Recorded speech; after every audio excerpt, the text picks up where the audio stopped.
Hey everyone, it's Jenna and Ron here for this week's edition of Ask Ron. Go Trump. So the first question's from Rhett Rally in Delta, Utah. Sorry, Democrats. It'll pass. I just put a house under contract with Ron's LO agreement. The house is a 4-bed, 3-bath split level. Right. Needs mostly just cleanup and minor repairs. All right. Homeowner just left the property, doesn't care what I do with it. Okay, what's the R? It just says balance owed is 108, last Right. appraisal is 150, Okay. and PITI is 673. All right, well that sounds like a good one, that's for sure. My plan is to try and find a buyer with 10,000 down and sublease for 750 or 8,000 per month. Or 800, I'm sorry. And a sale price of 140,000. Okay. Or just assign and just walk away with the 2,000 profit. Don't you even think about assigning that contract and walking away with a measly $2,000. I will personally come hunt you down and whoop you if you do that. That's ridiculous. Step one, put it under contract, take over the debt, subject to close on it within the next 3 days. Get it owned and totally under your control. Make the seller pay for the next couple of payments, and then you pick it up from there. You pay the closing cost. Step two, lease option it out as is, where is, to a work for equity tenant buyer. Doesn't sound like it need that much work anyway, and sell it for $149,900. And don't you even think about taking less than $10,000 down, and you'll probably get more.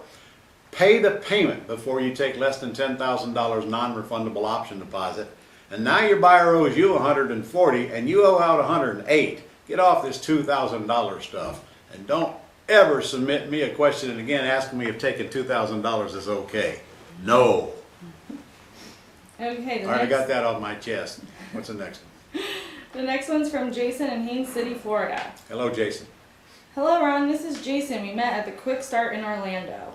My question to you is I have signed a lease option with the FSBO. Right. The mortgage owed is $120,000. Got it. Seller just wants to walk away. Okay. I believe I can get $135,000 Okay. for the property and just walk away. All right. But it is in a gray area. The seller is okay with me handling everything with the mortgage company, and he walks away free and clear. Okay. My question is, can or should I keep this property long term and just rent it out? Yes. The answer is you can go get a deed, like I just discussed, buy the property, own the property, totally control the property, depreciate the property, put a lease option tenant buyer in there for at least $139,900, maybe more, collect at least $15,000 non-refundable option deposit, and sit back and relax. You'll own the property, you'll have a positive cash flow, you'll get 10 or 15 grand up front. Shouldn't even be any question about whether you should buy this property or not. Okay. And don't forget to get the first couple of payments, make the seller pay them, especially if you're paying the closing cost.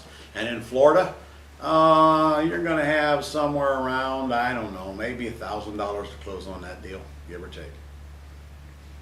Okay, so next one's from Jane from Menifee, California. Jane, And this is a 3-part one. okay, make them short parts. I have an active real estate license working at one of the brokerage offices. You know that our research done by doing the MLS. Successful transactions commission shared between buyer and selling agents. Please be patient with me because I'm a new agent. Question 1. You're asking me that after my last 2 answers. Okay, question 1. Can I apply your course procedures into our brokerage office and not get suspended of my license? It seems like 2 different ways. All right, well, first of all, you have a broker, you need to let your broker know what you're doing. Your broker is responsible for you as to any licensing activities you do. Being an investor is not a licensing activity, even though you must disclose. But you don't want to be buying and selling houses without your broker aware of what you're doing. If your broker gives you a problem, then hey, whack and go get another broker, or put your license in suspension if you're not going to use it to make any money as a real estate agent. Those are the decisions you're going to have to make after having the conversation with your broker. Next part. So can I sell property not listed in the MLS and keep assignment fee for myself? Yes, you can, but you still should tell the broker what you're doing. Do I need to be disconnected from the realtor office and just do this as my I think I home-based just answered business? that one. Yes. Okay. Okay, so that was the end of that one. So the next one is from Richard from South Carolina. Richard. Hi Ron, hope everything is well on your end. I'm new to the club and just wanted to ask. Can you refinance a real estate property that you lease option from a seller if there is still a note on the property? And how Well, are you going to Richard, do that? that's first of all not a refinance. That's a purchase money mortgage. And secondly, since you're new, you don't know that if I catch you personally guaranteeing a note, there's serious consequences, like, blood, not mine, yours. We do not go to banks and qualify for loans under any circumstances in the single family house business. So the answer is, yeah, you could buy it if you wanted to by going down to the bank and get a loan, but that's not how we make money in real estate, I can tell you right now. The minute you guarantee that debt, you're putting yourself in harm's way, and that is not the way we operate on Planet Ron. We do it risk-free. So if the seller is lease optioning the property to you, you put a sublease tenant buyer in it and just keep collecting until they cash you out or move out, and you do it again. Or if you wish and the seller is willing, you can buy the property from the seller with owner financing, and then you own it and then install the tenant buyer in the house. Exit strategy is the same either way. No refinancing. If the seller wants the loan paid off, you cannot help them. You're out. Move on to the next one. Okay, so Mary from Washington is asking, when I have a FSBO, where do I find sellers? Where do you find sellers? Mary, there's several training sessions on the Gold Club about where to find sellers. And there's a list about 6 or 7 things long that I teach in the boot camp now. And honestly, if you do any 1 or 2 of them, you probably got more sellers than you need. First thing you should do is get our VAs to hunt them down for you. Our VAs call them. We search online for you in 2 counties that you give us. We look at all the for sale by owners that are online, and then we call them for you, and then we send you the property information sheets completely filled out. Plus, as a Gold Club member, you literally can go on your home page and turn on the FSBO lead service. You got to punch the button and then go fill in a couple of blanks, and from that point on, you get leads from us every day from FSBOs online as well. Then you can send them to your VA and let them call them for you. Right there alone should keep you with plenty of leads. If it's not enough, ride around looking for sale by owner signs in front of houses. Send them to your VA. Run ads online. Our VAs will do all that for you. Say, I buy houses. People will call you or contact you by email. Send them to your VA. And then, of course, there's the Yellow Letter program and my FSBO Field Agent program, which I'm not going to discuss here. But honestly, finding sellers with houses for sale has never been easier. That's the easiest part of your business. Then you got to focus on calling them, and frankly, generating the leads, if you don't know what to do with them, is pretty much an effort and frustration anyway. So if you have not been trained, I suggest you get to my Quick Start School and get the basic training you need as fast as you can, and then you'll quickly see that finding sellers, easy stuff. Okay? Next one's from Farhan in Washington. Washington State, okay? Hi Ron, do you have any training available on how to get probate deals and how to work with heirs of a probate property? I do not have any of my own, but there are other people out there that specialize in probate, and I can't even give you any names right now, but it is kind of a viable source, but it's not anything that I ever personally did very much. I bought some probate properties, but I didn't ever did a campaign to actively go after them. Probably should have. Okay, the next question is from Derek Claiborne in Baltimore, Maryland. Hey, Derek. What do you say to a seller who wants a deposit for leasing their house? Well, I give sellers a deposit sometimes, as long as it's not a very big one, knowing full well that I'm going to go get a larger deposit from my tenant buyer. It depends on the size of the house. Honestly, I normally don't give them any deposit. I would switch them over to owner financing, and then I could give them money. So my switchover is always, listen, I don't put up any money when I lease. If I buy, however, with owner financing, I might be able to put up a little. Which would you prefer, to lease or to sell? And then as long as I can get plenty more out of my back end than I'm putting up on the front end, I'm okay with it. Of course, then comes the question, do I go ahead and close and put up the money?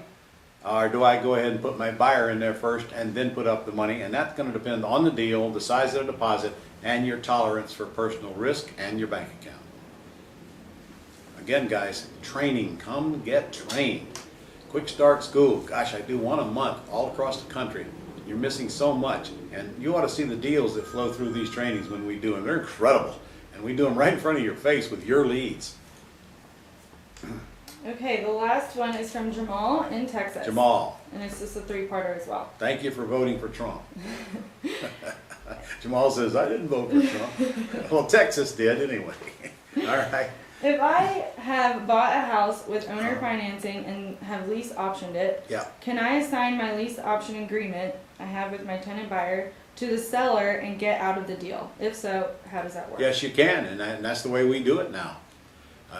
You install the tenant buyer, you get the money, and you just go to the seller and say, listen, I put a buyer in the house, I kind of like them, I think they're going to close, I got a nice deposit from them, but I see no reason to stay in this transaction. I thought it might be a good idea just to sign my contract with them to you so you can take total control of this thing and collect directly from them. What do you think about that? And most of the time they'll say, well, that sounds okay. And if they don't, you stay in the deal, that's all. Second question, if I have a purchase and sale agreement to buy with terms and I go to the market and I find a leased option tenant buyer, can I assign the leased option agreement I have with the tenant buyer to the seller without even closing on the house first, or do I have to close on the house and own it before I can assign the lease? You've got a big problem assigning a deal to the seller before you even close. Because when that seller sees you getting a bunch of money from that buyer, their greed glands are going to swell up and explode. I can tell you that right now. So I'll tell you, I would go ahead and install the tenant buyer first. And you can do that whether you're leasing it from the seller or whether you own it. Now, if you own it, that's a totally different thing. Even if I put a tenant buyer in there, I can't assign a lease to the tenant buyer on a house I don't even own because I'm the seller now. I've already taken title. But if you're leasing it from the seller, you install a tenant buyer, you can assign that agreement back to the seller, like I just stated, and get out. You will need a release form signed by seller and buyer when you do that, so it's clear that which are they're on the Gold Club site and they're in my manuals. But you got to make sure that everybody knows you're out. Seller collects from buyer. Okay? And lastly, since I live in Texas, there are many sellers who are willing to lease option their house but not owner finance. Oh, he's in Texas? Do you have any Okay, I got to recommendations? rephrase then. You cannot do a sublease in Texas. In Texas, you must buy it, usually with owner financing, or taking over the debt subject to, then install the lease option tenant buyer. And the minute you do that, like I said, you cannot assign that contract back to the seller because you are the seller. You've taken title. However, there's nothing stopping you from selling it with owner financing if you wish, which a lot of Texans do. You buy it any way you want to buy it, and then you sell it with owner financing if you don't want to stay in it. And then I don't know the rest of the numbers, but either they pay the bank directly or they pay you and you pay the bank. Honestly, you better look hard at getting out of it, because remember, when you get out of a deal, there's no more profit centers in it for you. Remember, debt goes down, values go up, and tenants and buyers move out and do another one and collect another big deposit. Look very, very hard before you walk away from a deal. All right? Yep. Okay. Well, guys, been fun, and I'm kind of excited to see what's going to happen with our country now, and I know you are too. So I'll tell you, whatever happens, whoever got elected president is not going to change the fact that you still need to take care of your own destiny. And I don't expect either one of them to be sending me any checks in the mail, and I know they're not sending you any either. So why don't you take some of this valuable advice and go out here and make 2017 the best year of your life, and let's put this stuff to use. Come see me. Hey, look how old I am. Look, I get older every day. If you don't come see me pretty soon, who knows how long I'm going to be able to get out of bed and come teach you. You better get out of this old brain while you can. So get registered for our Quick Start School. And we've got plenty of lessons for you on the Gold Club site, but don't even, you can't put together, you can't get trained on the Gold Club site. It's designed to train you on little pieces. Come get the focus training and spend 4 days, and let's do some deals while you're sitting there. And don't forget to get registered for the summit as well. If you can't get to my Quick Start School, the summit is your very next best thing that you should do. That's in Daytona, starts on January the 17th, right on the ocean. And right now it's $297 for one plus $100 for the second person. An incredible bargain, absolutely incredible bargain for all the stuff we're going to do there. Go to RES 2017 and get signed up, because the hotel is almost full and we're right on the ocean, and we're going to have a beach party and skinny dipping and whatever else we decide to do there. I think it's a, what do they call it, a polar plunge? Skinny, what's the difference? Anyway, we're going to have a blast there. And so if you can't get to the Quick Start School, and even if you can, this is our family reunion. Go get scheduled for this thing. Time is running short on you. You need to make the reservations. If you're going to get in this hotel, and man, you got to stay in the hotel where we're actually having the event. It's a must. Very, very inexpensive time to come down to Daytona. So go get registered now and go get some deals coming in. We love to hear from you. We bought the building next door and we're filling the walls with your letters and your pictures and your checks and so forth. So go get some deals and we'll hear from you and have a good week.